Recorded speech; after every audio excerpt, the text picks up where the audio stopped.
size that would fit in the palm of our hand. So my colleagues and I designed a full-size house. It's got bark mulch and pine needles around the base. It's got pine needles in the to be effective in igniting the house. They either have to ignite the house directly, or they have to ignite something around the house that then can spread to the house. The home's characteristics related to its immediate surroundings. For our assessment, our perspective changes to this house being one of fuel for the potential ignition. Look around your house and see where the litter, the leaves, and the needles have piled up, and visualize that that's going to be where firebrands begin to pile up and collect. So here we have pine needle litter right up next to the house. It's on the steps. It could ignite and start this wall, and it burns with low intensities, but it's extremely important. In fact, on this house, it easily could be the critical factor that leads to its total destruction, potentially igniting the roof screen, which certainly helps keep potentially igniting this house right into the attic and potentially ignite the material that's in the attic. The remedy is simple. All we have to do is use finer mesh screen to cover the openings. One of the important aspects that we demonstrated was the blizzard. A wall coming down to the top of the roof where this needle deposition, when it ignites, is going to put flame contact right on the side of the wood wall. This results in flame contact and high ignition potential, resulting in the destruction of this house. The house includes more than just itself if there are outbuildings that are close enough to ignite and spread to the house. So maybe we have a shed, or we've got a chicken coop, which then can burn long enough to ignite the shed that's next to that, which then ignites and burns sufficiently in order to ignite the house.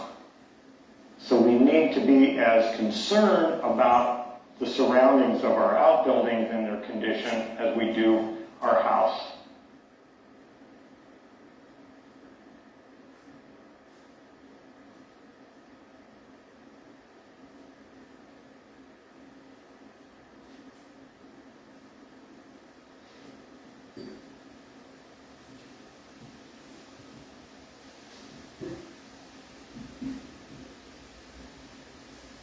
I looked into landscaping, I looked into fireproof home building, I looked into fireproof lawn furniture. I mean, I was going for everything that I could for the safest fire safety you could. And we had a checklist: no firewood stacked next to the house. All of our lawn furniture was fire rated. I wanted to feel like if there was a fire, we had the absolute best chance possible of us and our house surviving. So some of the little things that began to get the house during... All it took was one thing: a firewood stacked in the wrong place, or lawn furniture caught fire on their porch. One tiny little technique that wasn't followed. Well, knowledge is key. The more you know, the more you can increase your chances, and not always does that have to cost money, right? It's just knowledge. It's still a shock to go through a fire, but to come back and see your home, right? That's such a good feeling.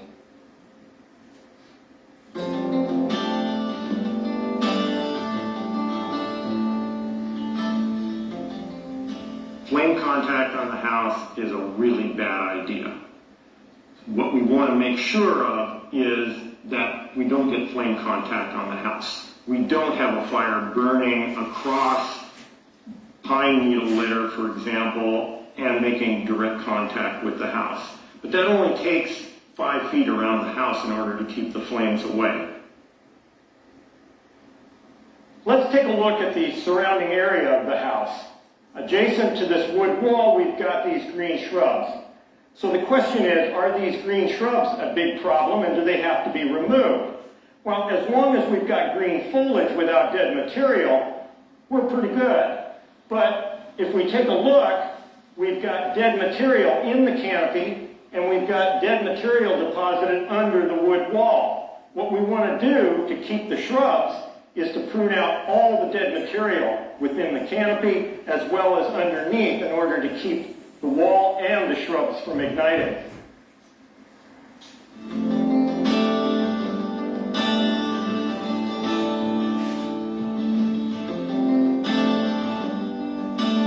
So we don't need to put out all the fires. We don't need to make sure that no fire occurs within the neighborhood. We do need to make sure that there isn't high-intensity fire within 100 feet, and we want to make sure that surface fire doesn't come directly to the house and ignite it. We definitely can't have a flammable wood roof on our house. It's the most susceptible to firebrand ignitions. But there are many things that occur on a seasonal basis. Cleaning up the litter around the base of the house, out of the rain gutters, making sure that we've swept the deck of pine needle litter and leaves, and making sure that our firewood piles aren't on the deck, and making sure that we've cut the grass and not having things right up next to the house that can burn. We've just taken a look at this home, but it's obvious that every home and every property are going to be different. That's why it's very important for us to seek information so that we can find the vulnerabilities to ignition of our own homes. Remember, if your home doesn't ignite, it doesn't burn. You've got to act now to address these little things long before the fire ever starts.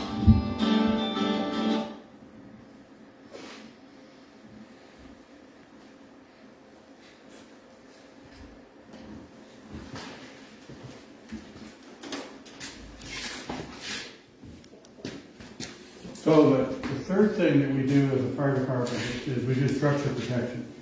So after a fire has gone through, we've evacuated, or after we've evacuated people when a fire is coming, we're going to come and do some of these things to a house. So a fire truck will come in and we will do an assessment of your property. And we may rake leaves away, we may move your deck furniture, we may move a lot your firewood pile.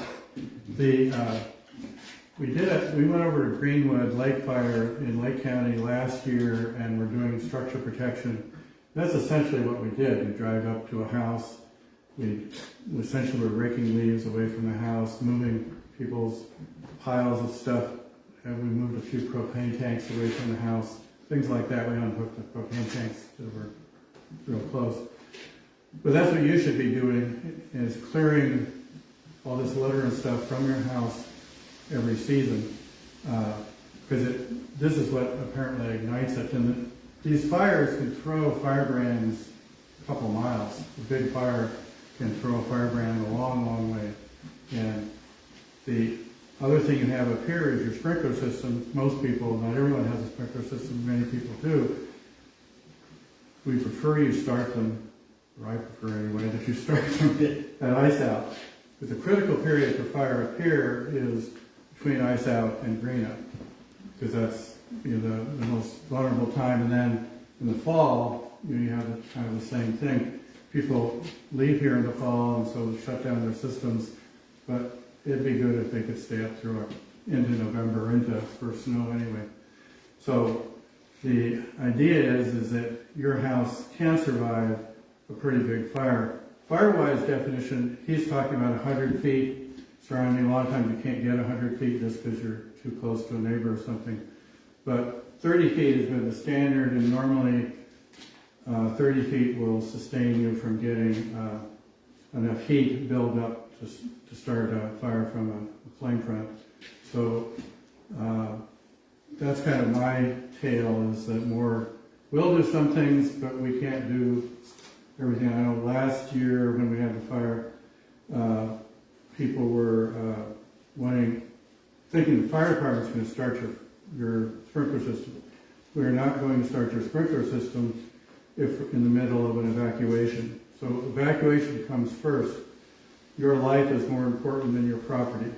So that comes first. We're not going to take the time to start sprinkler systems as we're doing an evacuation. Once evacuation is done, then we go into structure protection mode, and we'll come back.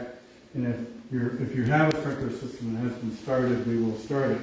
If it doesn't start right away, though, we're going to the next sprinkler system and next sprinkler system. So if you have sprinkler systems, it's important that you start them. Michael's really the expert on sprinkler systems, but the question about sprinkler systems. Basically, there's two things you can do to protect your property. Firewise, as they spoke, is probably the most important thing, because even if you have a sprinkler system, I'll talk about those shortly, if it's not running, it's not a sprinkler system, okay? So there are a number of properties during the Ham Lake fire, which was in 2007. The Ham Lake fire burned roughly 72,000 acres, half in Canada, half in the United States, and directly hit properties on Seagull and Sag, which are two of the big lakes up here at the end of the trail. There were a number of properties, in fact there were 60 properties that had functioning sprinkler systems when the fire went through their property. And those 60 systems cover, you come on and sit down if you want, folks, if you want, or you can stand back there. We're talking about fire protection and protecting your properties from forest fire. And for those who don't know, maybe I should explain sprinkler systems first. We are very, very unique here in northern Minnesota to have what we call wildfire sprinkler systems. And technically what it is, it's a gasoline engine pump that you put down by the lake that we convert to run on either gasoline or propane. And the reason we convert it to run on propane is twofold. One, if you're running on gasoline, which you can, and you don't change your gasoline, you don't run it out and your gasoline gets old, it affects your carburation and it affects your pump, and sometimes you can't get the engine started. Propane burns much cleaner, and so you don't have that type of fuel issue. The other thing is, and even more important, is that during a fire, when you have to evacuate, if you have a gas engine, that engine will run for 45 minutes to an hour depending on how the RPMs. We put them on big propane tanks that will run your engine for over 24 hours without refueling. And so the propane, you can put more fuel on, it lasts a lot longer, and 24 hours on these systems is equivalent to 2 inches of rain on your property. A sprinkler system typically covers an acre to an acre and a half of your property, which is anywhere from 10 to 18 sprinkler heads. And these sprinkler heads are throughout your property and on your buildings, and it just throws water all over the place, and you end up with what we call a dome of humidity.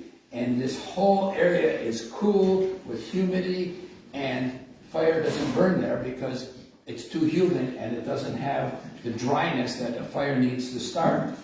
Now getting back to Seagull and Sag, there were 60 properties that had functioning sprinkler systems that covered roughly 140 some individual buildings. And of those that were covered, we lost one cabin.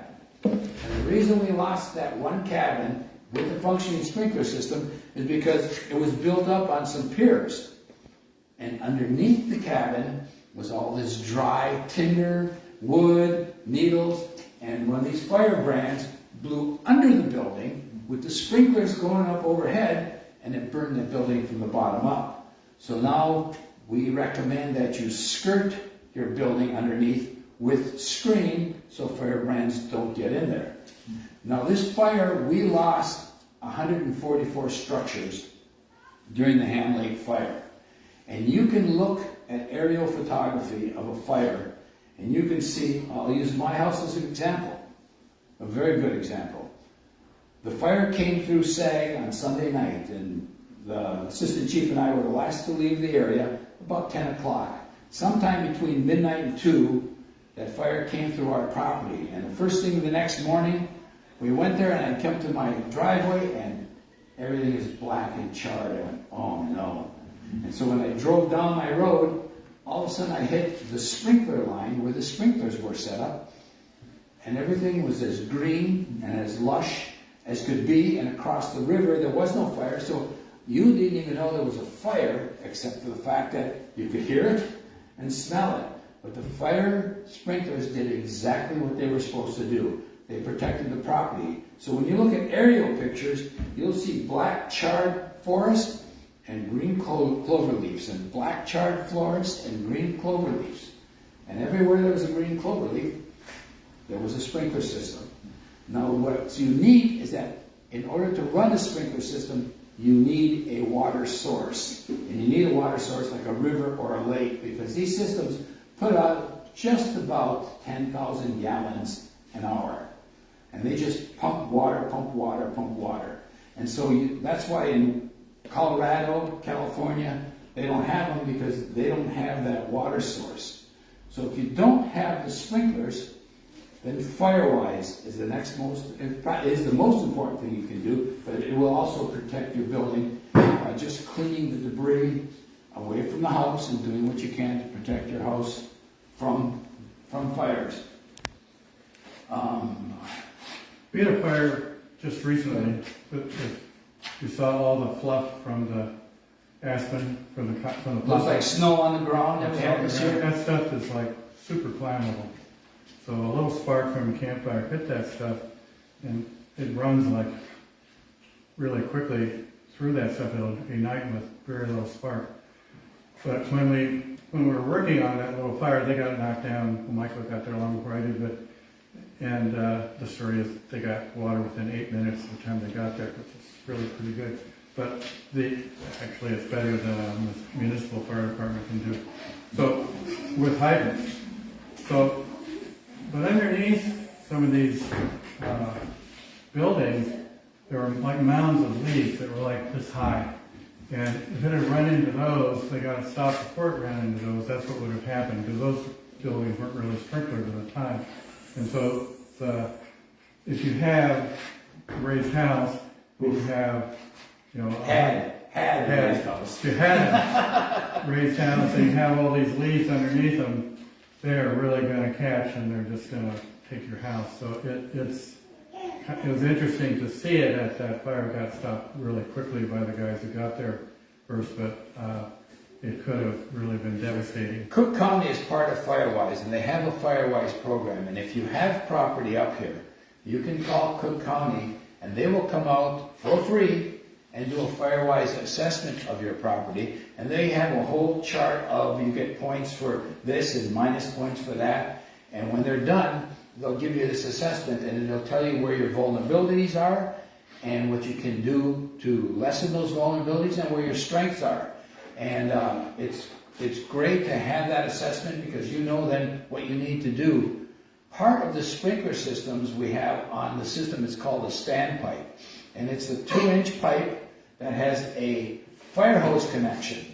So if you have a fire hose, you can turn on your sprinkler pump, hook up a fire hose to that, and actually fight a fire with enough pressure to run a fire hose, which is probably not necessarily in a forest fire, but a kitchen fire or a fire that got out of control out of a little fire pit or something like that. You need that kind of volume. So there are some options with the sprinkler systems that are very valuable. And the problem is, or the reality is, you only have moments to react to these sorts of things. And if you have everything set and ready to go, you can actually put significant amount of water on fires by having a fire hose and a sprinkler system ready.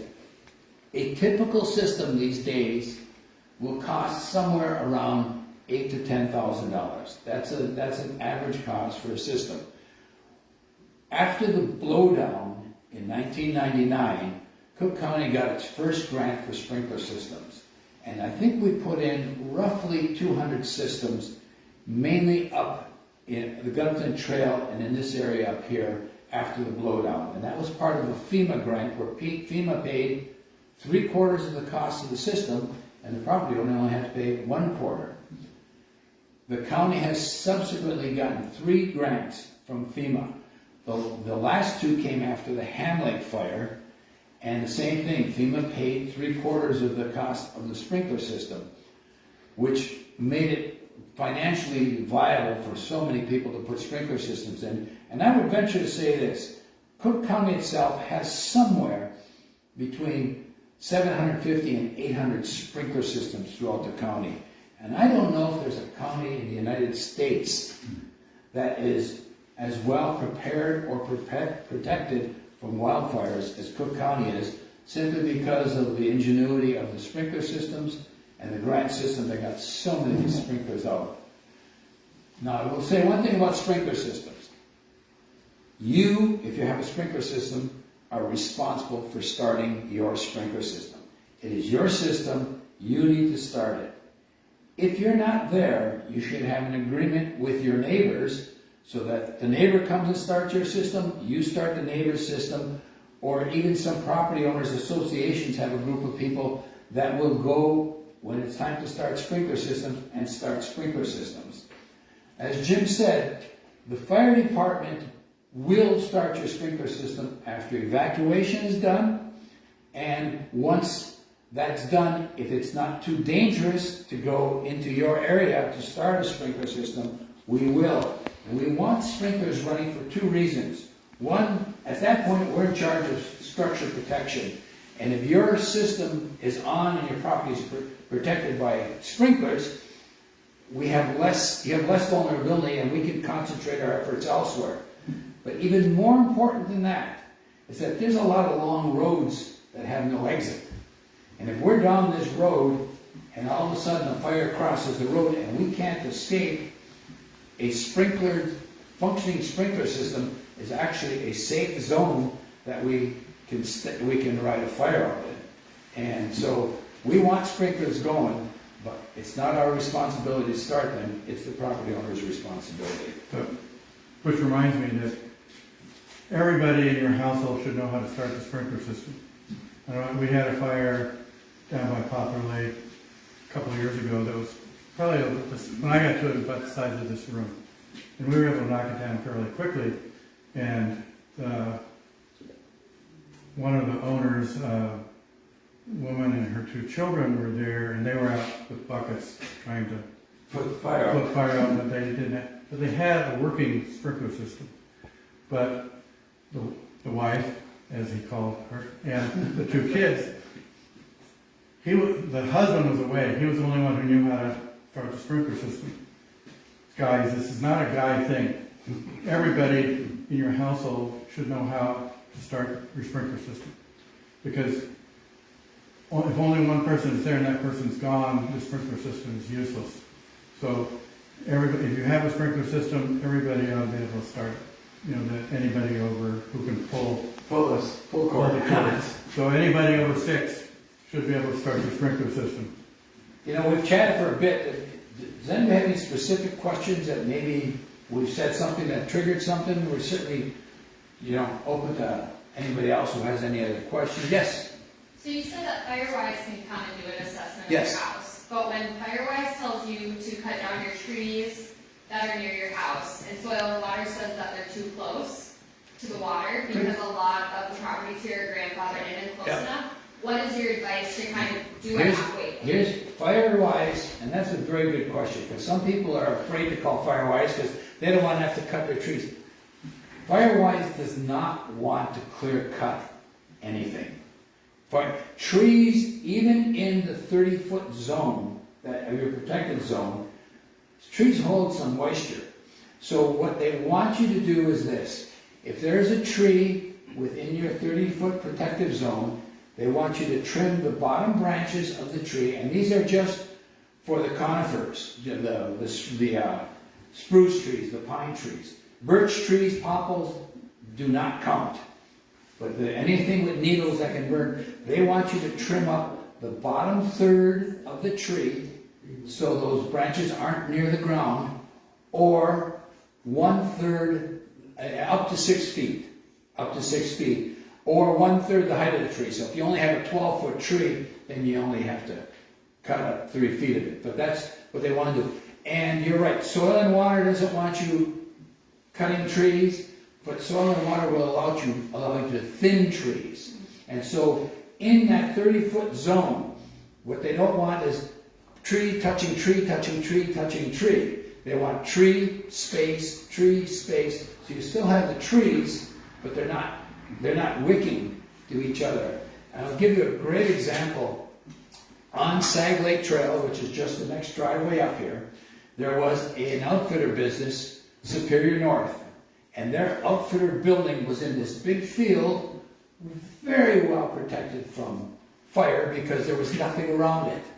And the fire came through and went behind the building up this big hill, except they had Kevlar canoes in the back of the building, and one Kevlar canoe started on fire, which started the next, which started the next, which started the next, which burnt down their business. Now, had those Kevlar canoes not been there, that business would have survived because that fire would have just gone on to the next place. So there's always a little bit of vulnerability in everybody's property, and that's why you kind of have to assess your property and, okay, where am I vulnerable? Where can I be better protected? Yes, Dave. At one time, Firewise had grants of some sort that would help you. Yes, and Firewise still does.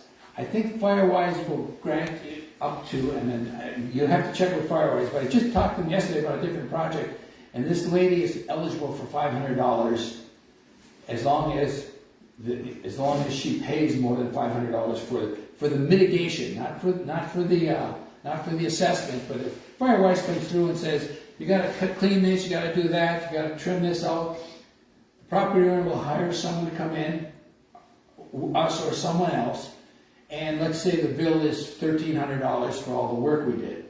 Well, as long as the property owner pays their share, Firewise has a grant that will kick in up to $500 to help defer the costs. You were going to ask something? Yeah, we were on the road between the North Shore and Ely shortly after the Green Lake fire. Okay. But we noticed a lot of trees cut down along the way, and our understanding was that was to keep the fire from jumping the road. But it seemed like big piles, being an amateur to me, it seemed like big piles of wood that could catch fire so easily. How does that work? Did you see any of this when you were up at Greenwood? Well, I was there when the fire jumped Highway 2, so I wasn't there at the end of the fire, so I don't know. But that's what you're going to have to do is cut down, and you have piles. You'll see piles up and down the trail. They're thinning out trees. They will burn them, but they're like I think 9,000 piles that they'll burn over time.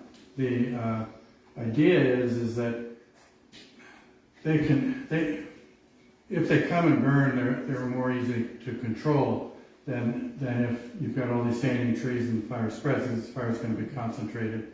It's still a lot of fuel in one spot, but fires usually, once they get big, are crown fires, and they're just going through the treetops, and so they may burn. I've seen them burn. I've been burned over in a fire truck with a crown fire. It just goes right over the top, and you get a lot of heat, but not enough to ignite me. But that's the idea. It's not foolproof by any means. You get embers cast into those piles, they're going to catch fire. I would also, so you went up there after the fire was done, right? I think they were still working on it, but we were And it allowed to doesn't- come. It also depends on what part of the fire they're working on. They may have been doing that after that fire went through that area, and because I don't know if they're going to take time to cut trees and pile them, per se, during the fire itself. That'd be during mop up, as they're going to cut stuff and remove brush and piles. So the fire has probably already gone through that area, so it's usually not an issue. In 2005, we experienced the Alpine fire, which is just west of us, and they've got a big fire crews in to fight that fire. In 2006, there was the Cavity Lake fire, which was also just west of us. Both those fires burned the west end of Seagull Lake. And then in 2007 was the Ham Lake fire, which in our area was the most devastating of all the fires. And that happened, oddly enough, on May 5th. Now, one of the problems that we experienced with the Ham Lake fire is because it was coming through these properties is the fire department went to start sprinkler systems. Well, there are a lot of people that have never been up here yet this year, these are cabins. They put their pumps in their basement, they took their suction lines out. There were a number of places that did burn up here that had sprinkler systems that couldn't be started. So what we do now is we put all our systems in what we call standby mode. And what that means is this. The system has the pump and its PVC lines laying on the ground that bring the supply around your property. And from those PVC lines are rubber hoses that go to sprinkler heads.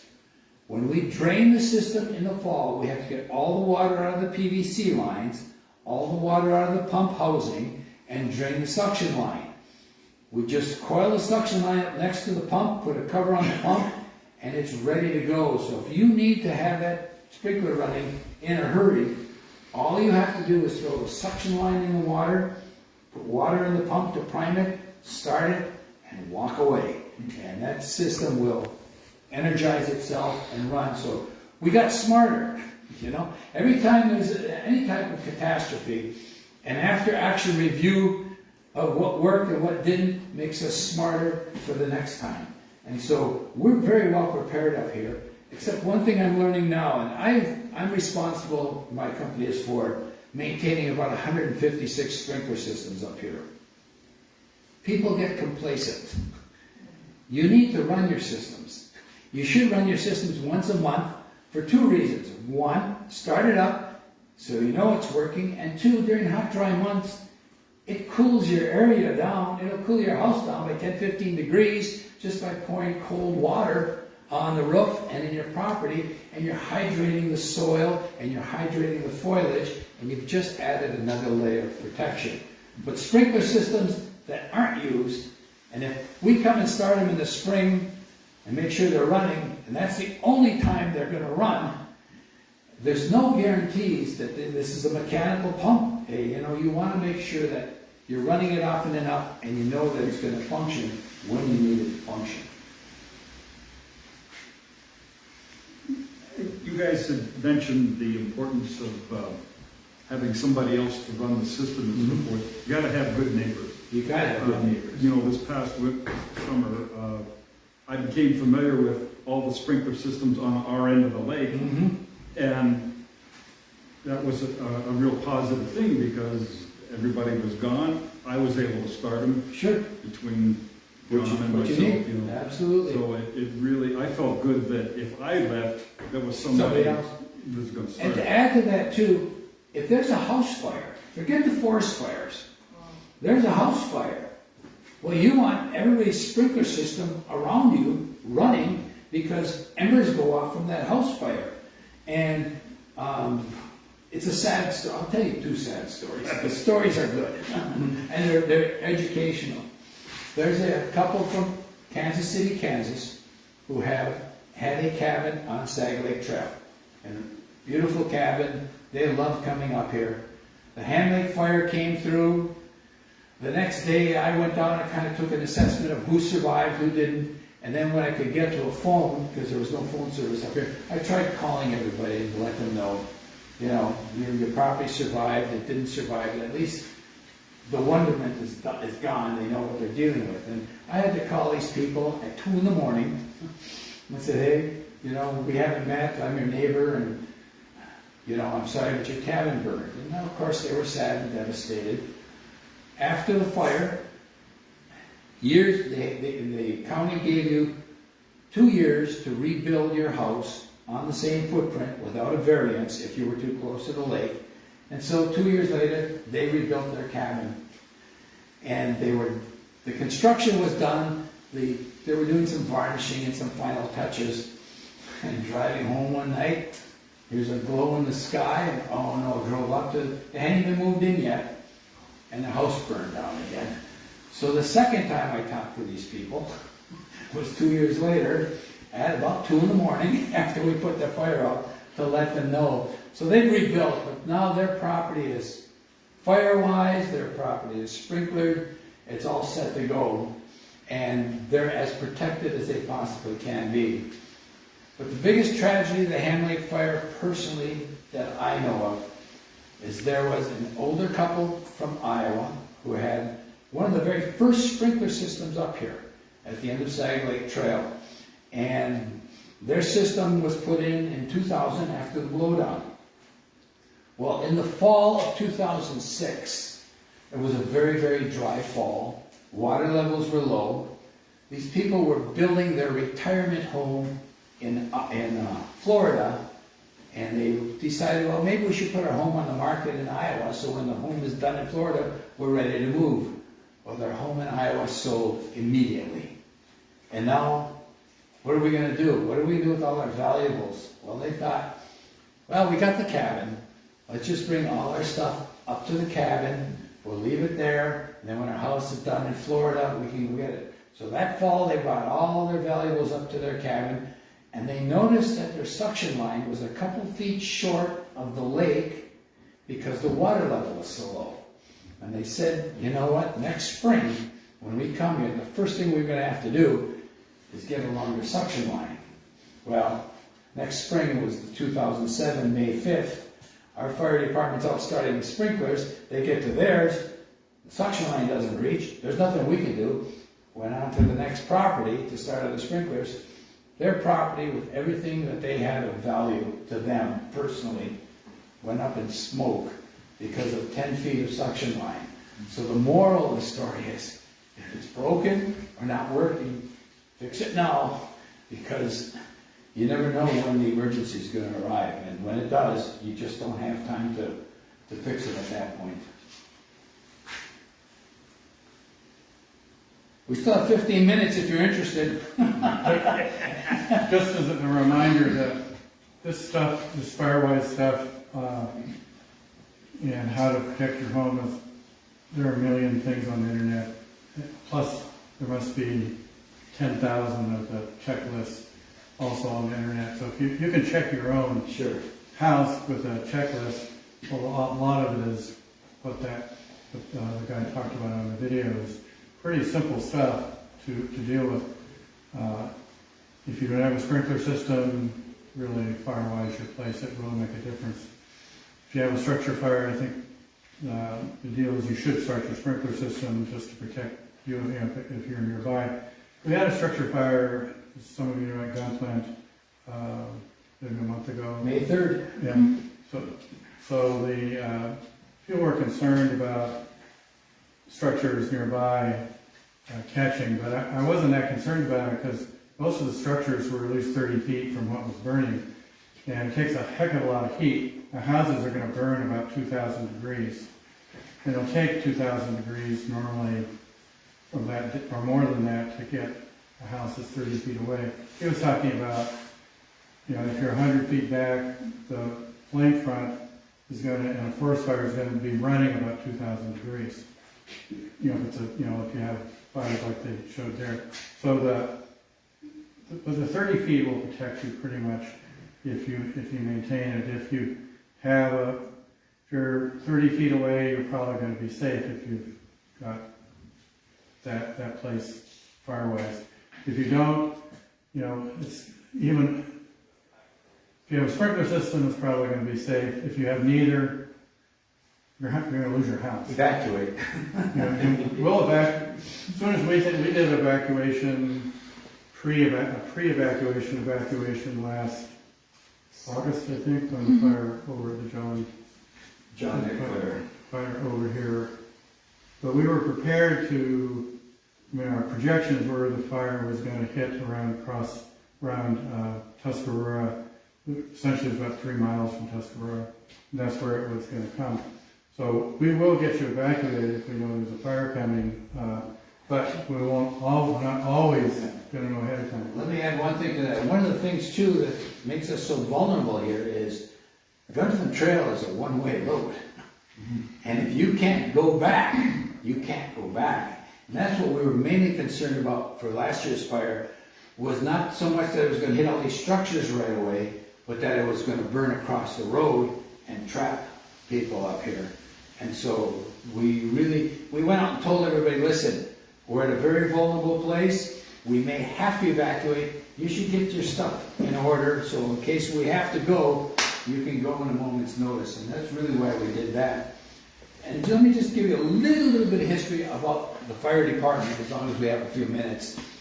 In 1991, I believe it was, Wendigo Lodge, which is at Mid Trail, burnt to the ground. And 7 people were killed in that fire. And it's still the largest single structure fire with the most fatalities in Minnesota history for one structure. And you can actually go onto the FEMA report about that fire, just the Wendigo fire. And it's a very, very interesting report. But in those days, we didn't have a fire department. What happened was resorters brought their pumps and whatever they had to fight this fire. And really, all we can do and all they can do is contain a fire. Very, very rarely the Gunflint Trail Fire Department started. And the reason there are 3 different fire halls is because your fire insurance rating is based on how far your business or your building is from a fire department. And so with 3 fire departments up the Gunflint Trail, most people were within a 5 to 7 mile radius of the fire departments. Now our fire district was one of the largest in the state and now is the largest in the state. Because we cover well over 200 square miles. And we're at the very end of the Gunflint Trail. And for those of you who don't know the area, down the trail you turn east to go to Greenwood Lake or west to go to Twin Lakes. That's our fire district. For me, at the end of the trail, to drive to the far end of the district, not obeying the speed limit, it's 45 minutes at least to get that far. So we have firefighters all up and down the trail. But our fire department is also very unique in that we are true for equipment or for expenses. And so that's one thing that makes me very proud of this department is that when they say volunteer fire department, you've got some wonderful volunteers in this area that dedicate a lot of time and effort to protecting this area, and it's a very good organization to be part of. And as a result, in 2012 and 2013, we spearheaded building 2 community centers, one at Mid Trail and one up here that's open to the public for use, and these community centers have really helped galvanize the whole Gunflint Trail into a very vibrant community, and that's been a big part of what we do. Yes? What year was it that the Gunflint Trail fire hall burned down? Burned down? I think it's 2001, because I had just bought my property and come up here, and on Gunflint Lake is fire hall number 2. Lost our ambulance and our fire hall and whatever fire equipment was in there at that time, and those things happen. But we have About 5% of what fire departments, whether in New York City or Los Angeles or the Gunflint Trail, is fires. or fire. 95% are going to be rescue and emergency medical service calls. Not all fire departments run ambulances, but more and more that's becoming a trend. You know, New York City runs, well, that's a very complex deal where they have all kinds of ambulance providers, but that's a change in just our world. It is that there are a lot fewer fires than there were 50 years ago. Obviously, Cook County has 3 ambulance services. The main ambulance service runs out of the hospital in Grand Marais. That covers everything except the Gunflint Trail, and Grand Portage up on the end has their own ambulance service. Otherwise, everything comes from town. So we have mutual aid with other places. For example, if we had a bad car accident up here, multiple victims, you know, we'll respond. Now we've got 1 ambulance, we can take maybe 2, maybe 3 if they're not that bad. So we'll ask Grand Marais to send ambulances up, and vice versa. I mean, we share services, with fire departments, with ambulance services. This county works as a whole when it comes to emergency services. We have a really great ambulance. We do. We bought one. State of the art. You guys bought one. The community bought us a new ambulance. What was that, 3 or 4 years ago? 3 years ago. 3. Yeah. So 4-wheel drive is a big box. It's a great ambulance. With all the latest equipment. We had places in winter we couldn't have gotten into without it. So it's a great asset for us. 'Cause most of of what we do are probably ambulance runs or rescues in the wilderness. The Gunflint Trail community has really supported us well, and they appreciate the services in return, and, you know, this is it's a good area. It's a very good area. Any other questions? No? Thanks for coming. Thank you very much.